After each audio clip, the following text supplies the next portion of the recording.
الفرق بيننا وبين ولاد الناس لما يعرفوا ان المدارس داخله علينا. بقول لك ياض عندي ليك مفاجأة. ايه هو في ايه؟ قول بسرعة. المدارس فاضل عليها اسبوع. اوف بجد، يعني هنشوف صحابنا تاني؟ ايوه كلهم. وهنشوف مس عفيف ومستر زقلط. ايوه وكل المدرسين. وهناخد واجب كتير ونعمل مسابقات تاني. ايوه يعني هنتجمع تاني ونرجع نذاكر مع بعض كل يوم مذاكرة كل يوم. يس الحمد لله يا رب، انا فرحان قوي قوي قوي.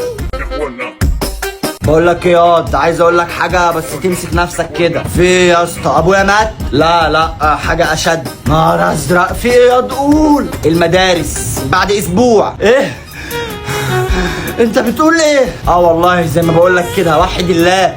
يعني هنرجع نصحى بدري تاني؟